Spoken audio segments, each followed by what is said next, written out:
King.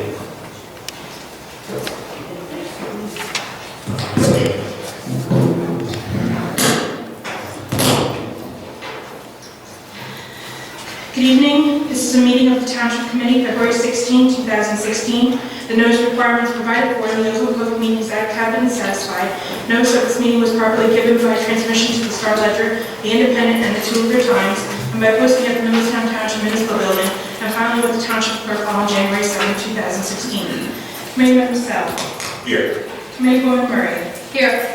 Committeeman Severino. Here. Deputy Mayor Fiore. Here. Mayor Sharpenberg. Here. Please rise for the Pledge of Allegiance. Allegiance to the flag of the United States of America and to the republic for which it stands, one nation, under God, indivisible, with liberty and justice for all. This time I'd like to ask for a moment of silence to honor the troops serving worldwide, defending our freedoms, constitutions, and way of life. Thank you. Our first item on tonight's agenda, we have the Certificate of Appreciation for this Distinguished Citizen Award. At this time, I'd like to invite Richard Sager to please come forward.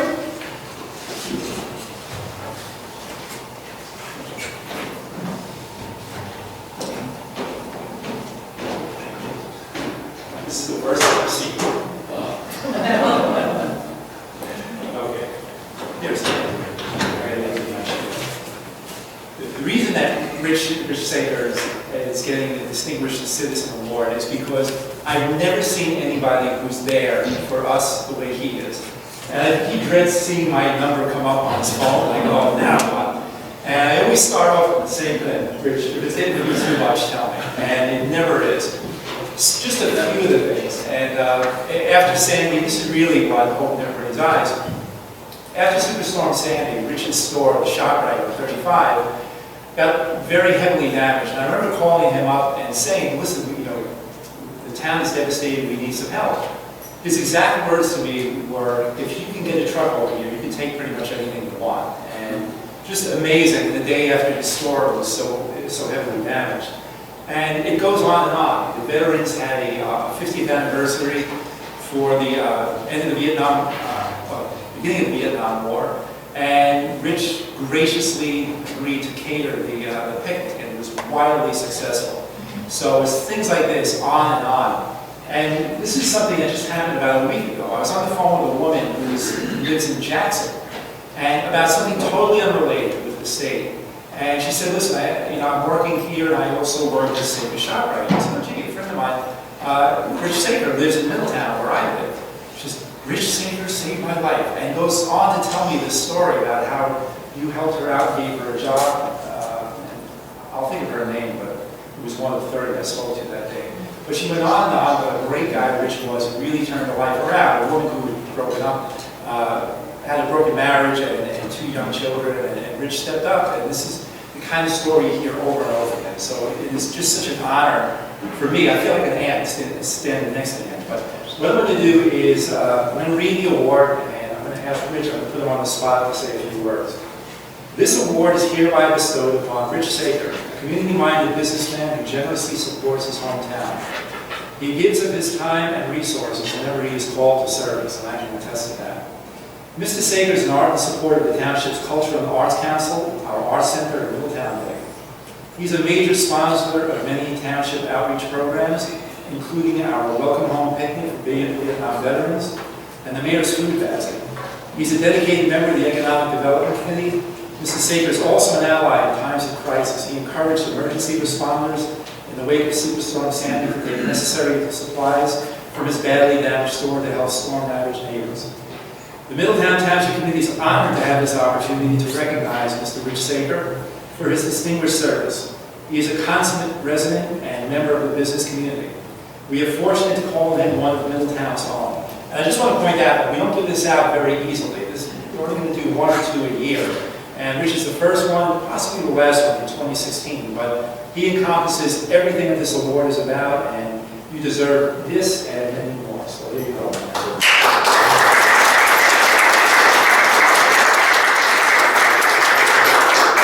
Well, thank you. Yeah, I don't think it's a miss.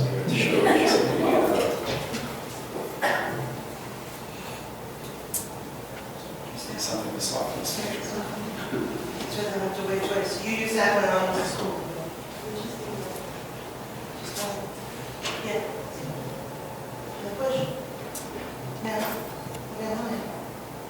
Okay, here we go. Oh, you wanted some pictures, right? Okay, here we go.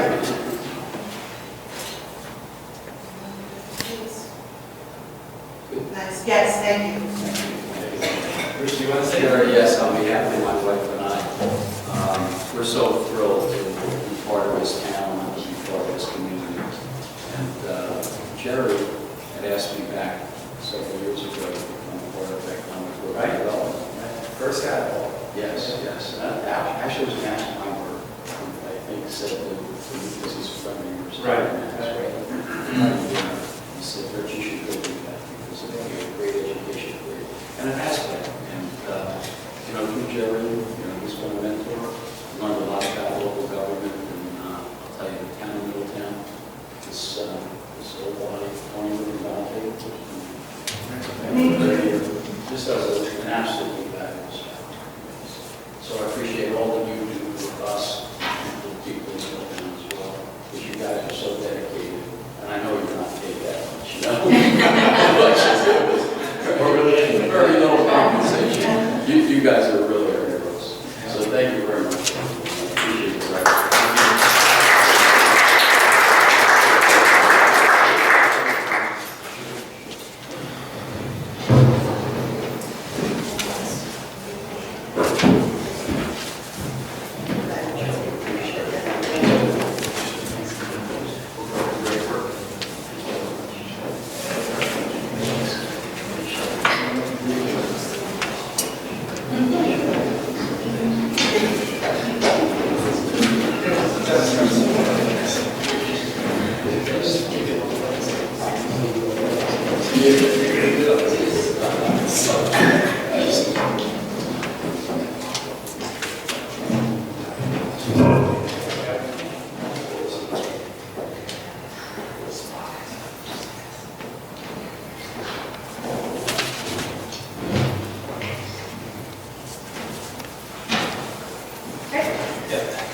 Our next item on tonight's agenda will be the approval of minutes for October 5th, 2015, executive and workshop meetings, October 19th, regular meeting, November 16th, 2015, regular meeting and executive session, December 7th, 2015, executive and workshop meetings, December 21st, 2015, regular and executive session.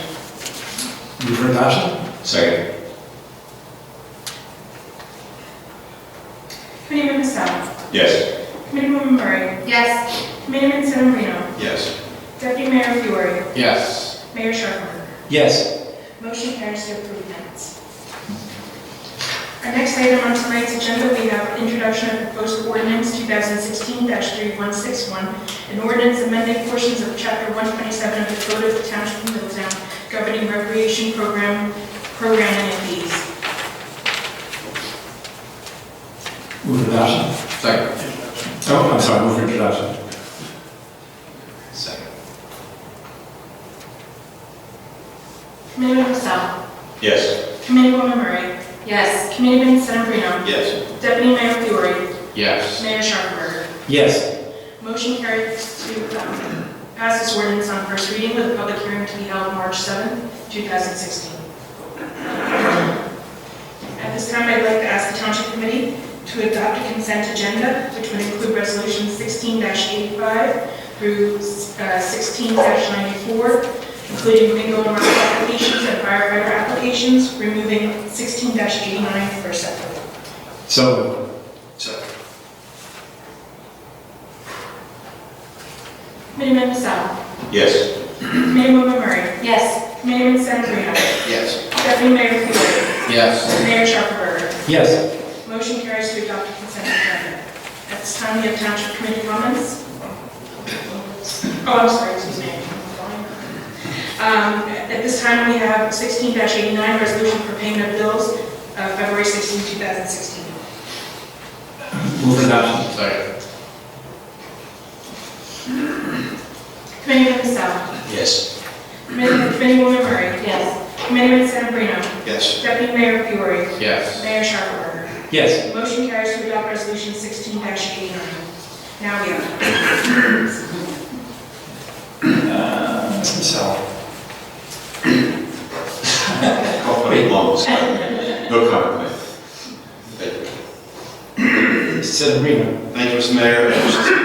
Just two quick comments. One is with regard to the storm that we had 2 weeks ago. I want to take 2 minutes to share a quick story.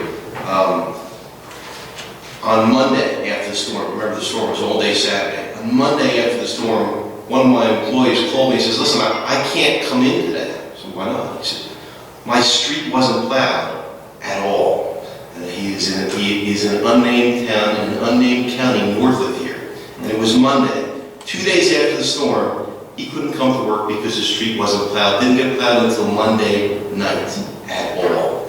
In Middletown, we saw blacktop by middle of the day, early on Sunday, somewhere around there. And this unnamed town, and its unnamed county that's north of here, is probably about 1/7 of the size of Middletown. So when you make those comparisons with the job that our Department of Public Works, our administration, and our OEM team did, and you compare it to towns that are a tiny percentage of what we were, it's a testament to the coordination of our Department of Public Works and our administration to accomplish what was done. So kudos to you, Ted, and the team. Just a fantastic job. And that story was not the only one that went all around, and it was towns that were much smaller than Middletown. They couldn't get out of their own way.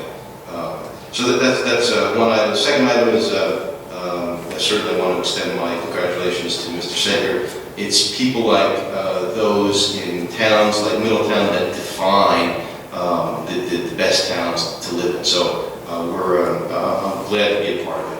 And that's all I have this evening, Mayor. Thank you. Okay, thank you. Mrs. Joseph, Mrs. Murray.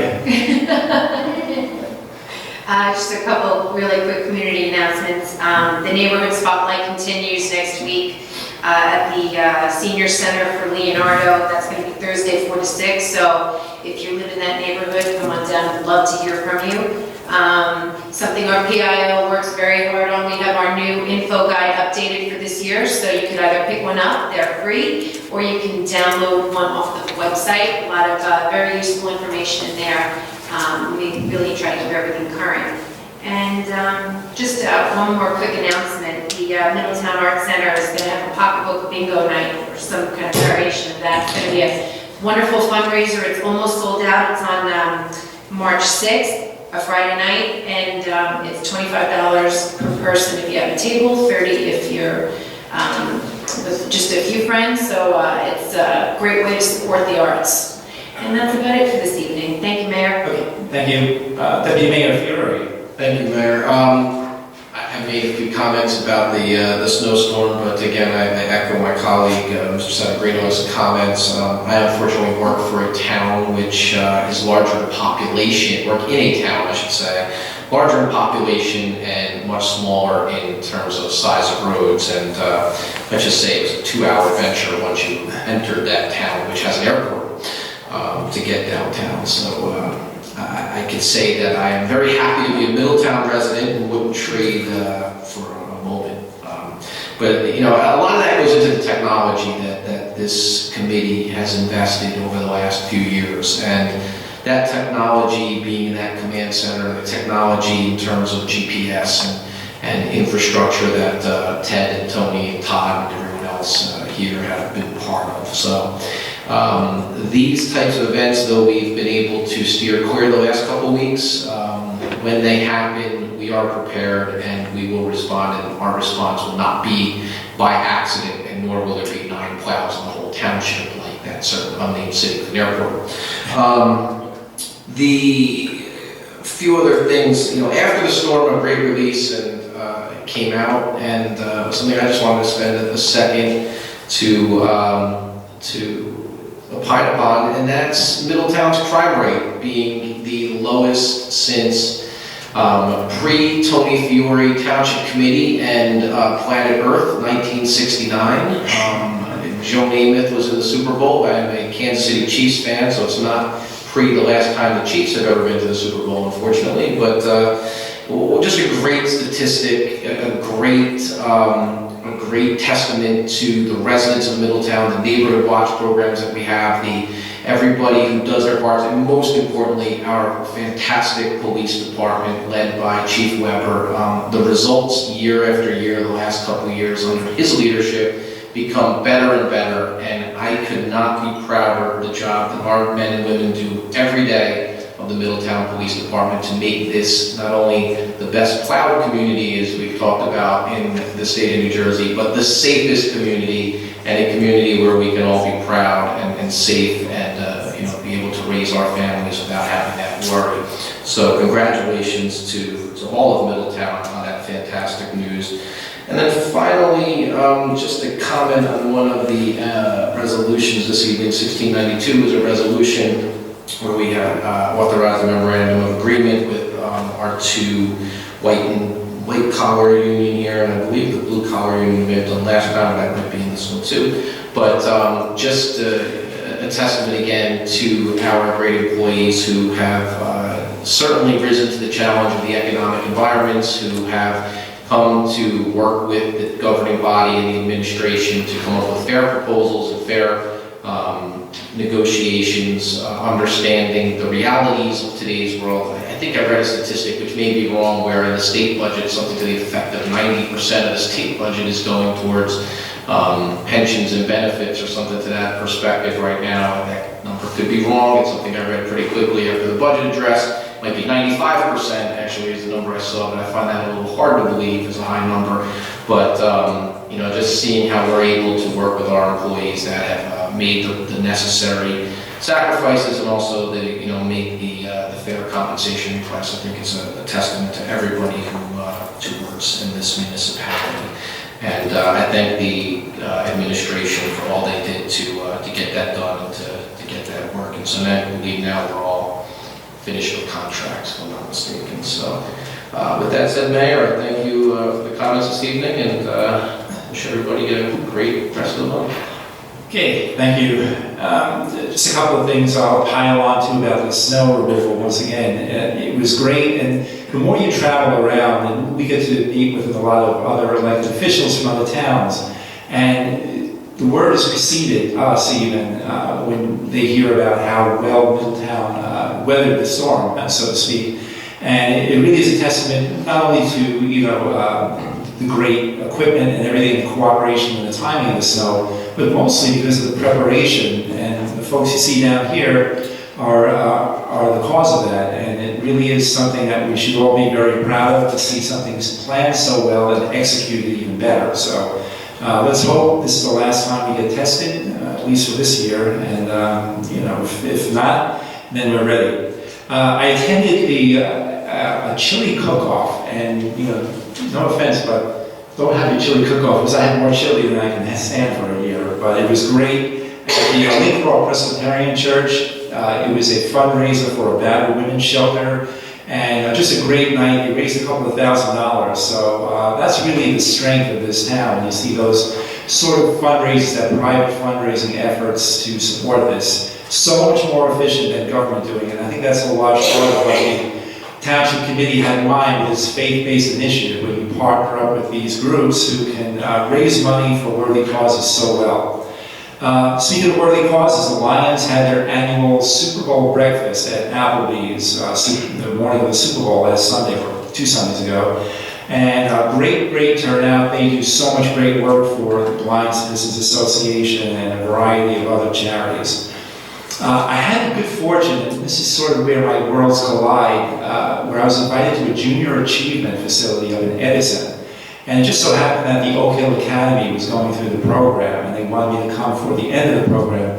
And junior achievement is a great program because it teaches kids not only business practices and business processes, but also how to manage money and how to manage a checking account, which is actually absolutely brilliant and much needed when you see some of the trouble that folks get into with not having these skills. And great turnout. The kids from Oak Hill are just the cream of the crop. Great bunch of kids.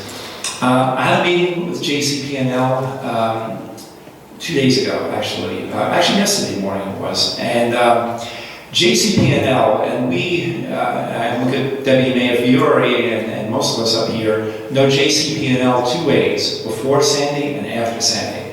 And after Sandy, they have been nothing short of spectacular with the preparation, the communication, the hardening of the infrastructure, everything to make the whole system work much better. And they really deserve a tip of the hat because we're the first ones to, lob hand grenades at them when things don't go well. So it's really great to see them have heeded the recommendations that then Mayor Fiore and the rest of the mayors had given them and put them into practice. It's really working quite well. And the fact that we've had minimal outages and shortened outages, it's a testament to their efforts that are working so well.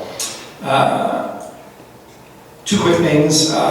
We've gotten contacted from several developers about sites along Route 35 and also the old Lunny property. And I think this is a testament to the word getting out that Middletown is very business friendly and it's a good place to do business in. Word has certainly gotten out about TJ Maxx and Bed Bath & Beyond and the rehab of the old Pathmark Shopping Center. So I think other developers are taking notice of this, and it's a great thing for the town to have so much interest. And with private capital coming into these vacant or underutilized properties, it's a win for everybody. Last thing I want to say is March 6th, we have the Municipal Alliance Breakfast that was snowed out in January. Also at Applebee's, I understand 150 tickets or something astronomical like that have been sold so far, but there's always room for more. So it's a great organization. We have a new director who has a lot of fire and energy and is really doing great things with the Alliance. So with that, enough out of me. Is there anybody from the public who would like to speak? Yes, sir. I just want to remind everybody to please, when you come up, give your name and address and keep your comments to 5 minutes so we can be sure to squeeze everybody in.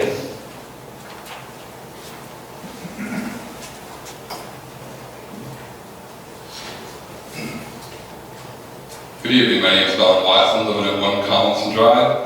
I have a couple questions tonight about this resolution that we passed in January, 16-71. It's a Green Acres Enabling Resolution. Could you maybe tell us a little bit about what this project is all about?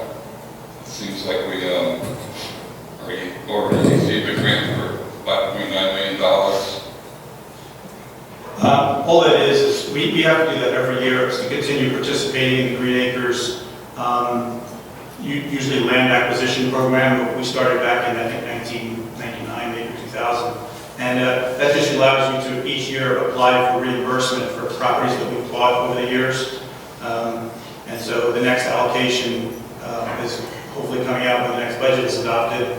And we just have to do that resolution to continue participating in the program. It's not for any specific project or proposed acquisition. It's for prior acquisitions that have already been done many years ago. So the money, the grant money that we might receive this year will go to previous acquisitions? Yes.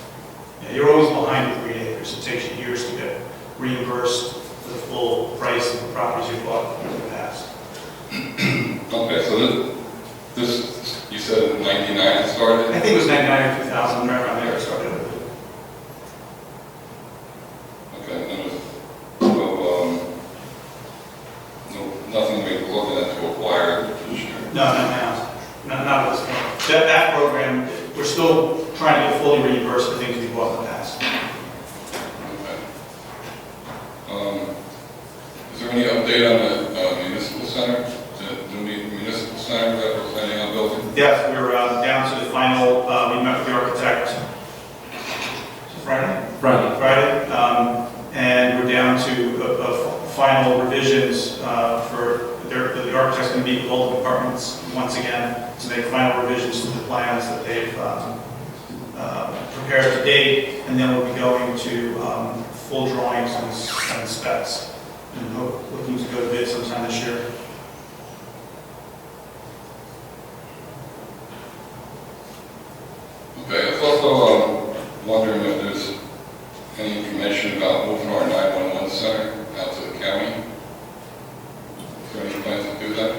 It's being discussed, and it'll be discussed at an upcoming meeting. Is there any reason why we do that since we just bought a new system about 3 years ago? And Well, there's lots of reasons, but the system that we just bought is essentially already end of life and will have to be updated pretty soon. There's lots of financial reasons, lots of operational reasons why we would consider doing that. You all right? Sure. If we do move to the county, are we going to have to pay to upgrade their system so they can accommodate us? No, we would just have to pay a subscription, essentially like a subscription fee or a membership fee to participate in that program. Their software and hardware is far superior to what we have. Yeah, they designed the facility to handle the entire county if that ever were to come about. And this fee is based on population or? I think it's mainly based upon a formula based upon call volume, the anticipated call volume. Yeah.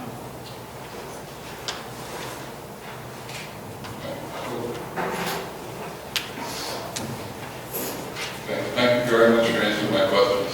Okay, would anybody else care to speak?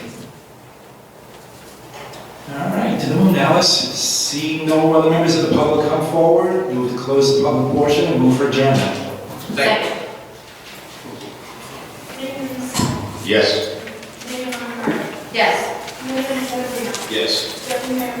Yes. Yes.